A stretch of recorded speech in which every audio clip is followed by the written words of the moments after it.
sɔgɔmada fɛ nɛgɛ ɲɛ 7 tɛmɛna sanga 30 ye Mali kɔnɔ. An ka foli bɛ aw ye. VOA Bambara ka tabale gosika ye nin ye VOA Afrika kunnafoni turukalaw kan. Seinabu Cero. Alamisa don novembre kalo tile 30 san 2023 lamɛnbaajɛkulu bɛɛ lajɛlen ka sɔgɔmada foli bɛ yan nɔ aw mana kɛ diɲɛ fan o fan fɛ. Aw ka bi kunnafoni kun fɔlɔw bakuruba de ye ninnu ye. Kiiriko bina kun kan sɛgɛsɛgɛli baaraw olu bina dayɛlɛ ka ɲɛsi banbagacikulu ka ɲɛmaa dɔw ma fo ka taa se maaw ma minnu ye bolonɔbila kɛ bɛnkan sɛbɛn na. O ma kɔfɔlen ninnu na i b'a ye k'a fɔ Yada Gali ale ni Amadu Kunfa bɛ olu la. O kɔfɛ an bɛna kuma Duanzan ale ni Gawo cɛ siraba kan RN16 jihadimaw kɛlen do ka o siraba in tigɛ min yɛrɛ kɛlen do jɔrɔnankoba ye ka ɲɛsin siraba matarafabagaw ma fo ka taa se maaw ma minnu sigiyɔrɔ bɛnnen do siraba in dafɛ duguw ma. An bɛna o maa dɔw ka seereya lamɛn. Burkina Faso lakanabaliya kɛlen do sababu ye ka baloko dɛsɛ se denmisɛnnin caman ma. Sɔgɔmada in na an bɛna senfa ka se Kulikoro ni ka masala ni mɔnikɛlaw ye. A ka gɛlɛn i ka don Kulikoro ni ka bɔ ka sɔrɔ i ma jɛgɛ labalo yɔrɔ ye sirakun na walima a feere yɔrɔ. Jamana ka cakɛda min sigilen do mɔniko kama Kulikoro yano ka sɛbɛnw y'a yira k'a fɔ ko salon Kulikoro ye jɛgɛ tɔni 10,4 de labalo. Sɔni an bɛna an ka lasigiden Alpha ka ale ka fasiri sɔrɔ ka bɔ yen nɔ. Ninnu de ye bakurunbaw ye kunnafoniya wɛrɛw bɛna fara minnu kan ni ka bɛɛ lajɛlen walawalaw ye sanga 30 kɔnɔ. Bi alamisa don novembre kalo tile 30 san 2023 tabalen kunnafoni kɛnɛ kan. A y'aw bisimila.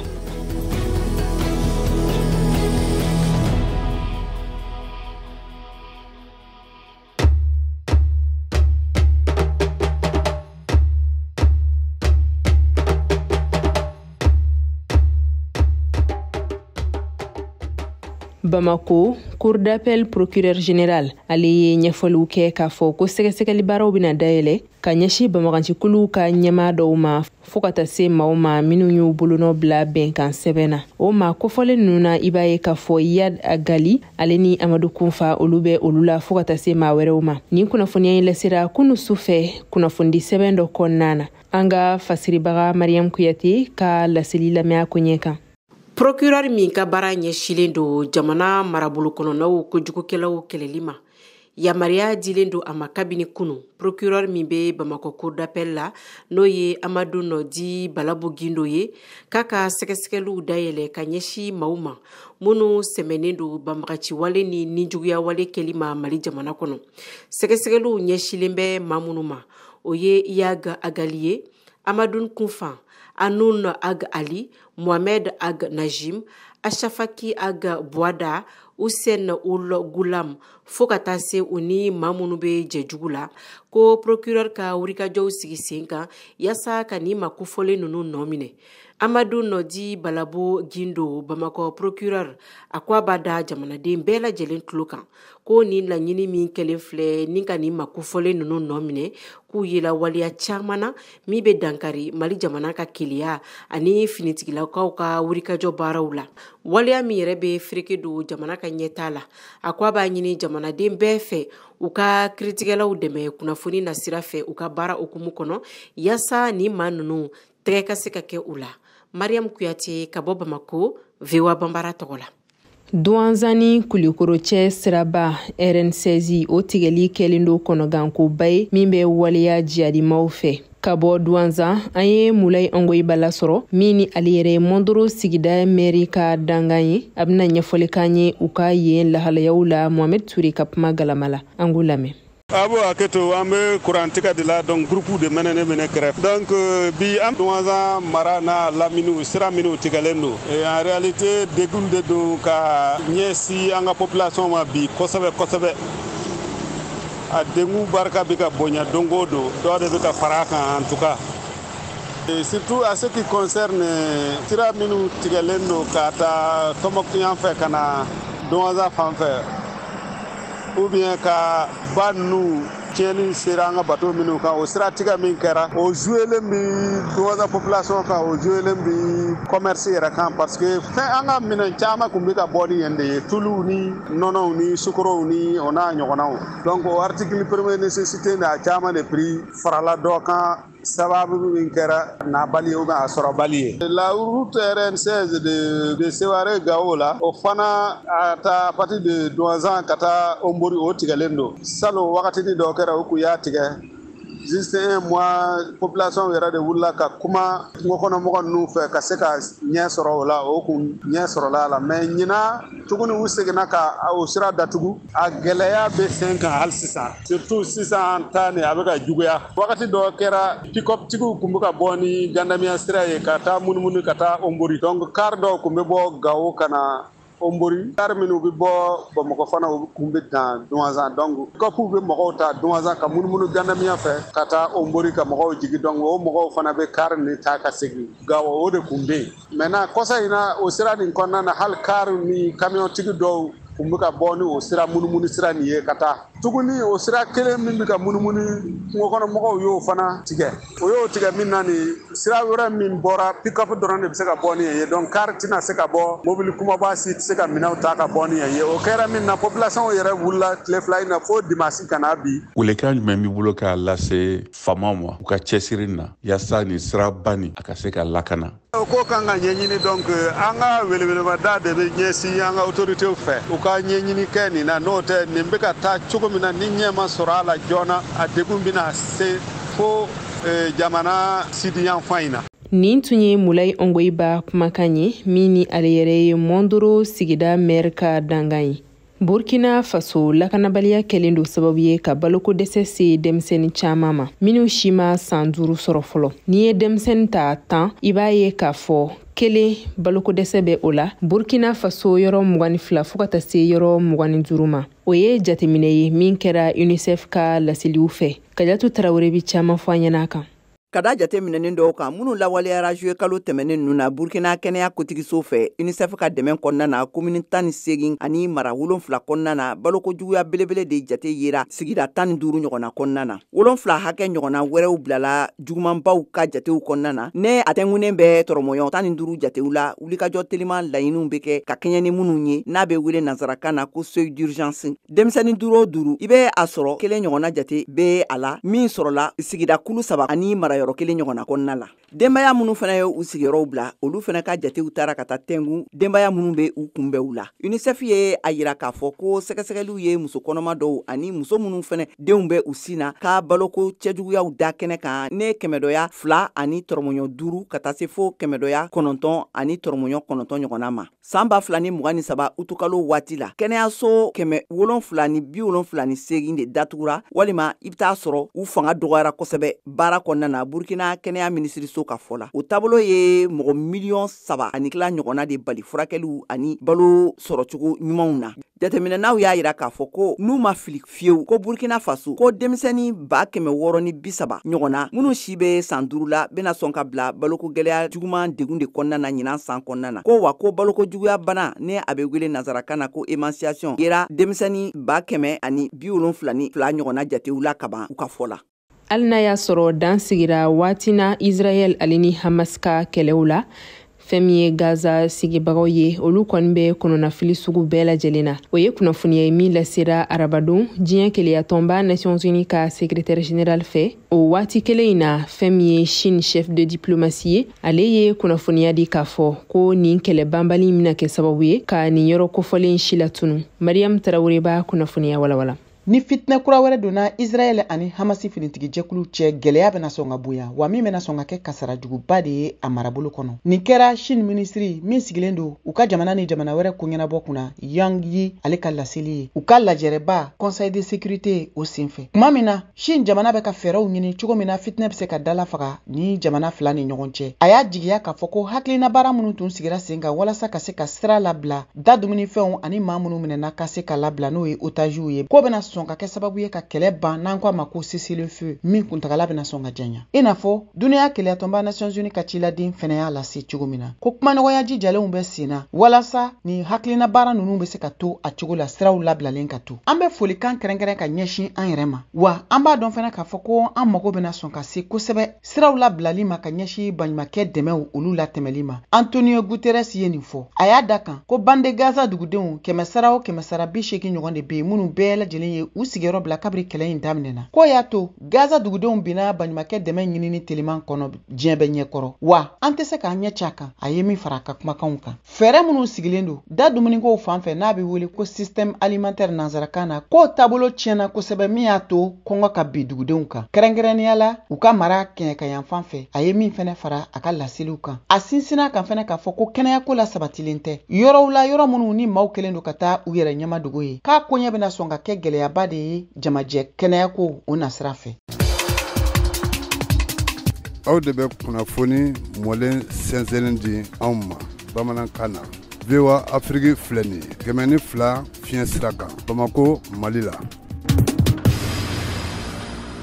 cakɛda min ka baaraw ɲɛsinen don dungo juguya kɛlɛli ma ale ka san 2022 laseli gafew kɔnɔna na min yɛrɛ dira tarata don a y'a yira k'a fɔ ko fɛn min ye musaka kofɔlenw ye minnu fɔra directeur général du budget fɛ ko danfara bɛ olu ni cellule de planification et de statistique taw ni ɲɔgɔn cɛ u ka san 2017 fɔɔ ka taa se san 2021 olu laseliw la walasa ka caman faamu ni dungo juguya in gɛlɛyaw la an ye Bubakar Tamani Bukum lasɔrɔ min ni ale yɛrɛ ɲininikɛlaw ye ka fara o kan musaka kow dɔnb'a lajɛ don an ko min ma ko spécialiste d'économie de guerre ka bɔ centre d'études Séné la Bamako.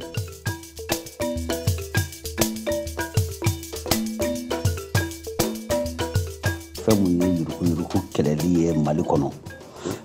bibi na ni ye taabolo lajɛ dɔ bɛ ka k'a la nka majɛ caman b'a la ka sababu kɛ mun ye mɔgɔw hakili b'a la ko kɛlɛ in bɛna kɛ cogo min na maliyɛnw ka jateminɛ n'a ka suma dɔɔni parce que maa caman dɔnnen don maliyɛnw fɛ minnu ye tiɲɛni kɛ minnu bɛ yuruku kɔnɔ minnu n'u kɛlen don ka faso nafolo daraki nka hali bi olu caman bɛ kɛnɛma u minɛnen tɛ fɔlɔ donc o b'a to jamanadenw yɛrɛ sigalen don k'a lajɛ k'a fɔ bibi na kɛlɛ mun n'a fɔra corruption kɛlɛ in a bɛ sɛbɛ la wa a bɛ lahaliya jumɛn na donc mɔgɔw sigilen don k'o makɔnɔ donc jateminɛ la a ka suma dɔɔni nka n'i y'a ye taabolo yɛrɛ la o b'a yɛrɛ k'a fɔ sɛgɛsɛgɛli minnu bɛ senna a baara ɲɛ ka misɛn o de b'a to tuma dɔw la mɔgɔw minɛni ka suma k'a sababu kɛ fɛn mun n'a bɛ fɔ a ma preuve matérielle o sɔrɔli ma nɔgɔn tuma dɔw la donc fɛn mun fana bɛ sariya kɔnɔ n'o ye présomption d'innocence ye k'a fɔ hali ni anw ka jate la k'a fɔ dɔ ye zon ye nka ni sariya ma se k'a perepere latigɛ k'a faranfasiya ka ɲɛ pour que bolo ka d'a kan k'a yira k'a fɔ ko zon don a bɛ jate hali bi k'a fɔ k'a ma fɛn kɛ donc o de bɛ na ni baara in gɛlɛyali ye nka bakuruba la an b'a ye k'a fɔ ɲininiw bɛ ka kɛ hali k'a dan rapport nin yɛrɛ bɔli ma o b'a yira k'a fɔ ko dɔ bɛ sen na caman ye yuruguyurugu nin kɔfɔ nka furancɛ fanga maaw nanen u y'a yira k'a fɔ ko bi Mali a tɛna kɛ i n'a fɔ kunu o fili kelen o bɛ ka ye musakakow la baarakɛyɔrɔ caman nka e bɛ se k'o faamuya cogo jumɛn? I b'a ye k'a fɔ fɛn mun ye yuruguyurugu ta sira ye fɔlɔ i tun b'a ye k'a fɔ yɛrɛsagokɛ de bɛ yen mun ka di mun ye o b'o kɛ foyi tɛ bɔ foyi la o de tun ye fanga mun dafirila o ye o kɛra o gɛlɛyaba ye donc o ye kɛnɛkan ta ye mais bi na i b'a ye k'a fɔ administration mɔgɔw ma falen taabolo ninnu bɛɛ ma falen fɛn ma yira mun b'a to bi na siran bɛ kɛ fanga yɛrɛ ɲɛ fɛn mun ye justice ye donc o baara ka suman dɔɔni i b'a ye k'a fɔ mɔgɔw ma falen donc taabolo bɛɛ ma falen hali bi administration o mɔgɔ kelenw de bɛ yen taabolo minnu tun b'u bolo n'an b'a fɔ ma système de gouvernance o taabolo kelen ninnu de don olu ma yɛlɛma o mɔgɔ kelenw de don maintenant mun yɛlɛmana o ye minnu bɛ fanga la olu da tɛ yuruguyurugu la parce que il faut que an k'o yɔrɔ faranfasiya jamanadenw bɛ taabolo min na fonctionnaires bɛ taabolo min na ani jamana ɲɛmaaw yɛrɛ bɛ taabolo min na fɔlɔ jamana ɲɛmaaw n'u u kɛrɛfɛmɔgɔw de kun da bɛ fɛn caman na i b'a ye olu de commerçants ye olu de juges ye olu de da bɛ fɛn bɛɛ la mais bibi na an b'a ye k'a fɔ minnu bɛ yen bi olu ni affaires cɛ ka jan dɔɔni donc i b'a ye k'a fɔ olu da tɛ ko caman na donc o ye fɛn ye fɛn mun b'a to yuruguyurugu kɛlɛli don kelen ko tɛ a baara ma nɔgɔn o ye diɲɛ fan bɛɛ ye bɛɛ b'a dɔn k'a fɔ Mali dɔrɔn t'o ye yuruguyurugu bɛ diɲɛ fan bɛɛ nafoloko kuma bɛ yɔrɔ yɔrɔ économie kuma bɛ yɔrɔ yɔrɔ commerce ko kuma bɛ yɔrɔ yɔrɔ bɛɛ b'a dɔn k'a fɔ yuruguyurugu bɛ kɛ yen a tɛ se ka kɛ ko a bɛ dabila pewu nka ka fɛɛrɛw tigɛ mun b'a to dan bɛ se ka kari a la fɛɛrɛw tigɛ mun b'a to ni maa min y'a kɛ i tɛ to tɛ i yɛrɛ ma k'a fɔ sariya b'i ɲangi olu taabolo ninnu de ye yɛlɛmaw ye yɛlɛma minnu bɛ ka bila sen kan. nka e yɛrɛ fɛ fili nin o bɛ fan jumɛn na sisan yuruguyurugu kɛlɛli nin na? ne balimakɛ i kan ka yɔrɔ mun jateminɛ ni sɔrɔ boso cogo man ɲi a bɛ na ni gɛlɛya caman ye jamana kɔnɔ parce que i b'a ye an ka jamana ninnu caman kɔnɔ zon kelen bɛ yen nka maa 100 de bɛ balo o zon in na donc o b'a to kɛlɛ dɔw bɛ yen nɔ u kɛlɛli ma nɔgɔn kosɛbɛ parce que i b'a sɔrɔ mɔgɔ caman ka hakɛ talen don mɔgɔw dɔw bɛ yen nɔ olu bɛ baara kɛ u tɛ a ɲɛ sɔrɔ u bɛ fɛn caman ɲɛɲini u t'a ɲɛ sɔrɔ nka o bɛɛ dulonnen don zonba kelen na donc o b'a to ni o sonyɛli bɛ senna a sonyɛli bɛ mɛn si la k'a sababu kɛ maa caman de dulonnen don o de la o de b'a to sara ninnu jɔyɔrɔba t'u la i b'a ye k'a fɔ n'i ye nazara jamanaw ta i b'a ye i kelen de don hali n'a fɔra k'i ka sara ye 1,000,000 ye o 1,000,000 ye e kelen ye nka i b'a ye k'a fɔ an ka tabiyaw la i b'a ye k'a fɔ ni e kɛra maa ye mun bɛ ɲɛma maa caman de fana dulonnen don e la minnu tɛ ka baara ɲɛ sɔrɔ donc ni e ko k'e k'olu bɛɛ mago ɲɛ sara in mana caya cogo cogo o tɛ se k'o labɔ donc o b'a to gɛlɛya caman bɛ na fɛn mun n'i hakili la ko n'i ye dɔ fara sara kan ko bɛ dɔ bɔ a la o dɔrɔn tɛ n'a ma ɲɛ i ye dɔ fara minnu bɛ baara la olu ka sara kan i bɛ fɛɛrɛ tigɛ de pour que jamanadenw tɔw minnu tɛ baara ɲɛnama na olu fana ka se ka baara sɔrɔ minnu ka sɔrɔw ka dɔgɔ sɔrɔw bɛ se ka se niveau la mun b'a to olu fana tɛ dulon maa wɛrɛw la donc ni limanaw bɛ gɛlɛya kɔnɔ e kelen de ye sɔrɔtigi ye donc a bɛ na ni gɛlɛya ye donc o b'a to ka ninnu ka sara caya ne bolo o t'a fɛɛrɛ ɲuman ye fɛɛrɛ de kan ka kɛ sɔrɔ ka kɛ jamanadenw bɛɛ k'u ka hakɛ sɔrɔ sɔrɔ kɔnɔna na sɔrɔ mun bɛ yen nɔ o ka boso a boso cogo ɲuman na n'o kɛra i b'a ye gɛlɛya caman bɛ yen jamanadenw tɔw yɛrɛ bɛ fara jamana ɲɛmaaw kan ka yuruguyurugukɛla ninnu kɛlɛ nka an bɛ yɔrɔ min na sisan mun de bɛ se ka kɛ joona joona ka dan sigi ni gɛlɛya nin na ne yɛrɛ bolo faso nafolo kɔni n'i y'a dun n'i y'a kunu i kan k'a fɔnɔ ne ka faamuya la dɛ mɔgɔ mɔgɔ ni a yirala k'a fɔ hakika yɛrɛ kan tiɲɛ yɛrɛ kan namara t'a la k'a fɔ k'i ye faso nafolo dun i kan ka minɛ nafolo i kan k'a sara hali kɔpɔrɔ n'i y'a dun i kan k'a fɔnɔ maintenant ne bolo mun kan ka se ka kɛ donc sariyaw ka ta mun b'a yira k'a fɔ nin wagati in kɔnɔna na ni mɔgɔ n'i magara faso nafolo la i ka ɲangi i k'a sara ka mesure ta mun b'a to mɔgɔ minnu m'a kɛ olu yɛrɛ bɛ siran k'a kɛ donc a ka kɛ sariya gɛlɛnw ye mun bɛ se ka mɔgɔw tɔw jatigɛ. An b'an senfa ka taa Kulikoro marabolo kɔnɔna na yen nɔ i b'a ye k'a fɔ mɔni bɛ a 12 la salon jateminɛw y'a yira k'a fɔ ko jɛgɛ tɔni 14 ko olu de yera mɔni ale ni baganmara senfɛ nin baara ninnu nafa ka bon kosɛbɛ Kulikorokaw kan wa kelen do sababu ye ka dɔ fara yen marabolo ka yiriwaw kan an ka lasigiden Alpha Ka ale fasirika koɲɛ kan an ka lamɛn écloseur min bɛ Kulikoro mara kɔnɔ bi n'a bɛ jɛgɛden produit a tɛ Mali fansi Amara Sako directeur régional de la pêche par intérim ka nin kuma in Kulikorokaw bɛɛ dabɛnnen bɛ o ma kamasɔrɔ a ka gɛlɛn i ka don Kulikoro nin ka bɔ k'a sɔrɔ i ma jɛgɛ labalo yɔrɔ ye sirakun na walima a feere yɔrɔw jamana ka cakɛda min sigilen don mɔniko kama Kulikoro yanɔ ka sɛbɛnw y'a yira k'a fɔ ko salon Kulikoro ye jɛgɛ tɔni 14 de labalo nga mara in ni gɛlɛya dɔw bi ɲɔgɔn na bozow ka fɔ la olu minnu ye mɔnikɛla masaw ye misalila Dawuda Cɛnta ko ni fɛrɛ ma kɛ bin suguya dɔ bi to ka bɔ ji sanfɛ o bi ka baara in sonsori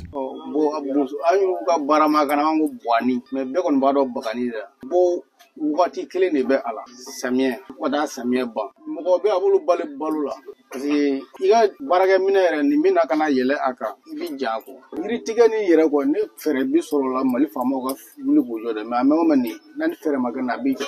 mɔni bali Mali kɔ ni sɔrɔ ye 100 nin bɛ 80 bɔ a la gɛlɛya dɔ la belebele tuguni k'o ye bakɔnɔ yiritigɛ ye Amara Sako directeur régional de la pêche par intérim bɛ dɔɔni fɔ an ɲɛw la pêche yɛrɛ bɛ ka étrangler ni problème de c'est ni bakɔnɔna lajɛ ka daminɛ Kangaba kana bila fo Ɲamina ba bɛ ka tiɲɛ dɔɔni mais ba tiɲɛbaga ye bakɔnɔmɔgɔw yɛrɛ ye parce que dɔ bɛ bɔ dugu dɔ la sisan a bɛ na yan a bɛ na baara min a tɛ baara min ka faso la a bɛ n'o baara de kɛ yan fɔlɔ ilo ni o ye jɛgɛw sigiyɔrɔ ye n'a bɛ fɔ cɛmancɛ ngun o tun ka ca ji sanfɛ nga bi u bɛɛ bi ka tunu yiritigɛ y'a sababu ye cɛncɛn ani bɛlɛbɔla dɔw fɛ ɲɛma in ka fɔ la o cɛmancɛ gun ko in filɛ nin yiritigɛ de nana cɛmancɛ gun ban a nana kɛ depuis bɛ kɛrɛfɛla yiriw tigɛ ka tila o la o nana gun yɛrɛ yiri tigɛli daminɛ bɛlɛ nɔfɛ ta ye cɛncɛn tɛ dɛ bɛlɛ parce que ni bɛlɛbɔla nana don gun kɔrɔ ka gun kɔrɔla siyani ka bɛlɛ une fois dɔrɔn o ye gun ko bannen u b'a siyani ka dɔɔni kɛ n'u gɛnna ka bɔ yen samiya fɛ u bɛna a tɔ bɛɛ bɔ yen o ye gɛlɛyaba de min bɛ an ka ba kɔnɔ vraiment an ye mesure t'a la ka dɛsɛ. K'a sɔrɔ dun jɛgɛ feere bi jate kulukoro sɔrɔw la belebele fɛ kama sɔrɔ a b'i denbaya caman na balo Dawuda Cɛnta kote. Fɔlɔ la nafa min kɔni bɛ sɔrɔ a la sisan o tɛ sɔrɔ a la. Kɔni bɛ nafa sɔrɔ a la. An ye musow furu a la ka denbaya an b'an ka denmisɛnninw ka ekɔli sara o bɛɛ sigilen don ji in na. Ala barika kɔni an bɛ dɔɔnin sɔrɔ. Kelen yɛrɛ ka jɛgɛ o y'a sɔrɔ mɔgɔ 10 dayirimɛ sigilen don kelen na. E bɛna ta ne bolo. I b'a sɔrɔ mɔgɔ 2 sigilen don k'e kɔnɔ. B'a ta a bi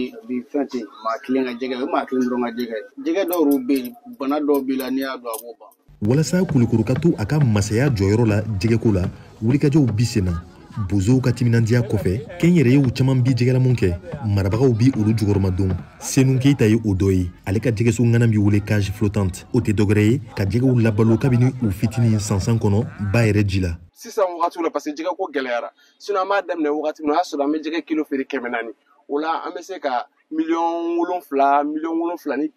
a tɔgɔ 100 an bɛ se ka olu sɔrɔ a la cage kelen na la an b'a daminɛ wagati min na o y'a sɔrɔ cage kelen de b'an bolo ala y'a kɛ yiriwa commencera ka na bi cage 2 ɲɛ b'o de la ji sanfɛ sinon cage 4 de b'an bolo jɛgɛden 8,000 de bɛ kɛ cage ninnu kelen kelenna kɔnɔ yɔrɔ dɔw la i bɛ se ka jɛgɛ sɔrɔ dɔrɔmɛ 25 n'a fɔ i bɛ se ka jɛgɛ sɔrɔ 30. Nka sɔrɔ kɔfɛ a ko gɛlɛya min b'u kan o ye jɛgɛw ka dumuniko ye k'a sɔngɔ ani a sɔrɔli ka gɛlɛn n'o tɛ ko olu ka feere in bi nafa lase maa caman ma. Jɛgɛ mun filɛ n'an b'a feere anw bɛ a caman feere en gros la parce que an bɛ restaurant an b'olu fourni an bɛ hôtel an b'olu fourni mais mɔgɔ minnu fana bɛ n'olu bɛ jɛgɛ feere an bɛ olu fana fourni. Kalo wɔɔrɔ nin jɛgɛso ŋana in bi dɔɔni damadɔni bɔ. I b'a sɔrɔ cage in kelen na ye 180 mètres cubes de a kelen na bɛ se ka à peu près 8 000 à 20 ta ni k'i b'o feere ni perte nana kɔnɔna na i bɛ se ka na 3 tonnes et demi i bɛ se k'o sɔrɔ poisson na sinon ni perte barika man bonya kosɛbɛ i bɛ se ka tonne 4 i bɛ se k'o sɔrɔ kalo wɔɔrɔ i bɛ se k'o sɔrɔ a kɔnɔna la. Kajatu Kulibali ni ale ye jɛgɛ feerelaba ye kabini san caman fana ko a ka nin baara in bɛ nafa lase musow ma. Jɛgɛ feere a bɛ nafa se n ma parce que n diyaɲɛ fɛn n b'a sɔrɔ n yɛrɛ ye jɛgɛ de la n bɛ n ka du balo a la n bɛ fɛn bɛɛ sɔrɔ a la mɔgɔw camanba de bɛ nafa sɔrɔ la ne fɛ muso dɔw b'a ta ne fɛ ka tila ka taa feere dɔw b'a ta ne fɛ ka taa jira ne bɛ jɛgɛ feere yan n b'a feere Bamakɔ dɔw b'u to Faransi yɛrɛ k'a commande kɛ n b'a wusu ou bien k'a jira k'a d'u ma. Dugu kɔnɔ an y'a ye k'a fɔ jɛgɛsɔnganaw bi fan caman wa jinɔgɔ minnu bi bɔ a dingɛw kɔnɔ bi kɛ ka dɔw ka yiriw sɔn laɲini ye kelen dɔrɔn ye a baaralaw bolo ko marabagaw ka fɛɛrɛ jɔnjɔn tigɛ walasa ka ba lakana min n'a to mɔni ani jɛgɛmara na yiriwa. Alpha K pour VOA Bambara à Bamako au Mali.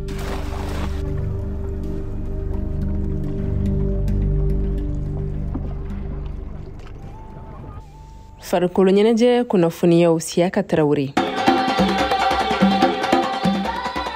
Rafinagun kan Coupe de la Confédération n'a bɛ wele Coupe Kafu o ɲina saison 2023-2024 phase de poule tile 2nan ɲɔgɔndanw hokumu kɔnɔ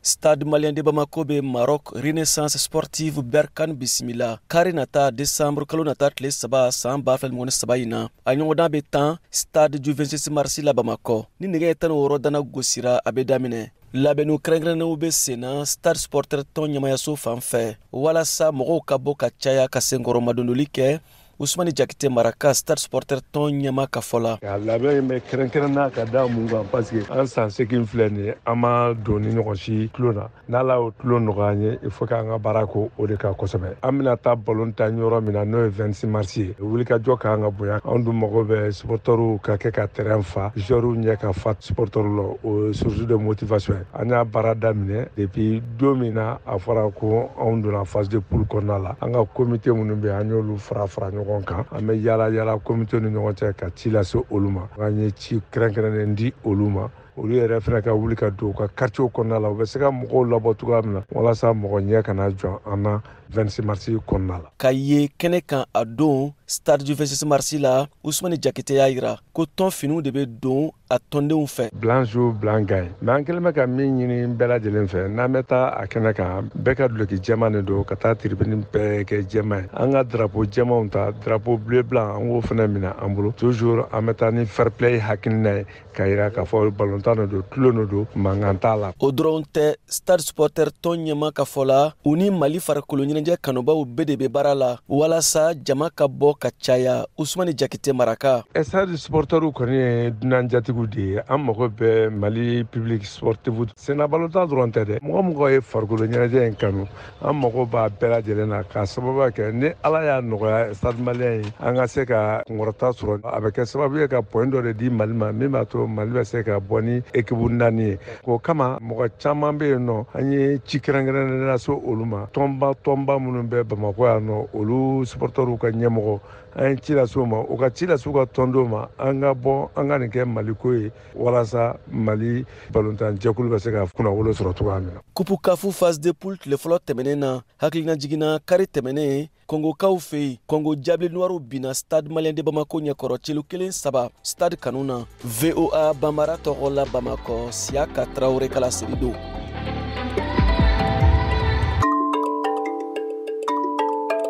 Waati sera ka malidenw lamɛn hamina ni jɔrɔnako min mana kɛ u la jango an bɛ waati mina iko sisan.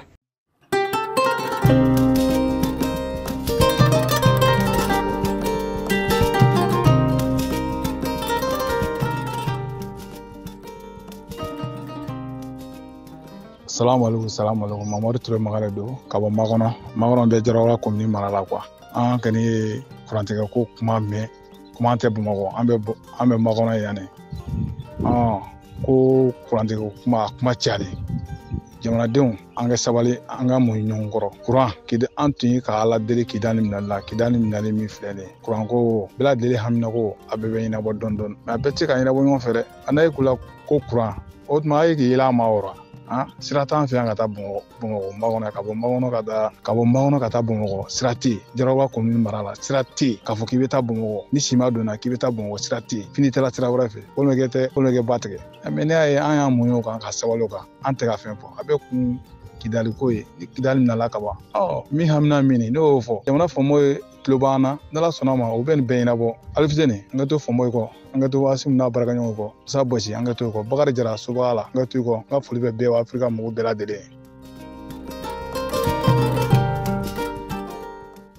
Assalamu alaikum wa rahmatullahi wa barakatuhu. VOA Afrique mbaw fo mbaw wale ɲuman dɔn ne tɔgɔ ye Ismail ne jamu ye Tunkara ne sigilen bɛ Bamako Dravel la mais ne ye kɔrɔnfɛmɔgɔ de dɛ awɔ ne ye kɔrɔnfɛmɔgɔ de ne kɔni sisan ne ka kuma bɛ min kan Ala ya an ka sɔrɔsiw dɛmɛ u ye Kidali minɛ alhamdulillahi o ɲɛna mais sisan Kidali minɛna o ka yɔrɔ wɛrɛ mɔgɔ jugunun bɛ yɔrɔ minnu na tuguni u k'a lajɛ u k'a bɛɛ furan k'a jɛ n'u y'a furan k'a jɛ sisan ko bɛ jamana ɲɛmɔgɔw de bolo aw b'aw jija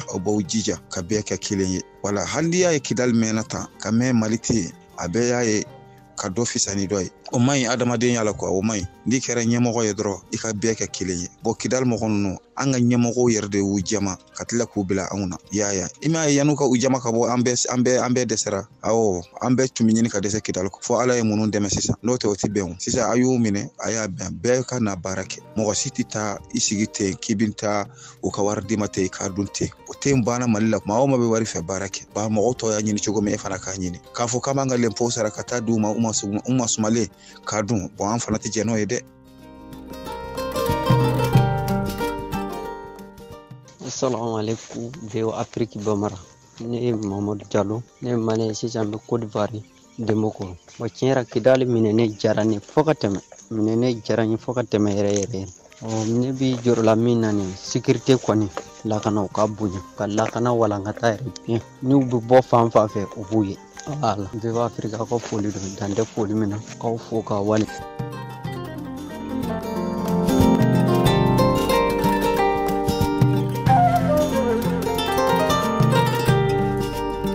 aw fana n'a y'a sɔrɔ cikan b'aw bolo ka lase a bɛ se k'olu bɛɛ lajɛlen ci an ka WhatsApp nɛgɛjuru sira mun na o de ye 00 20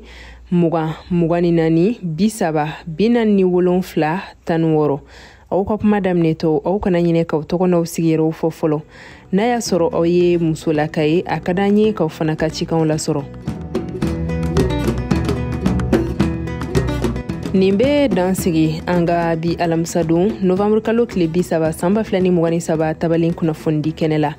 Dadi Balawi ale bolo bɛ nɛgɛ kɛrɛfɛ la kunnafoniyaw lasera aw ma ne Seyinabu Ciro yɛrɛ fɛ. Sini jumadon ni waati kelen in na ni o bɛ tali kɛ nɛgɛ kaɲɛ 7 ni o tɛmɛna ni sanga 30 ye. An bɛna ɲɔgɔn lasɔrɔ kokura aw ka tile kunnafoniya kunfɔlɔ olu fɔli nasira la. Ni maa minnu ma se k'o lasɔrɔ foyi ma tiɲɛ. Segin bɛ k'a kan tuguni nɛgɛ kaɲɛ 9 waati. Aw ni ce aw ka kulomajɔ la. Ala ka tile hɛrɛ di.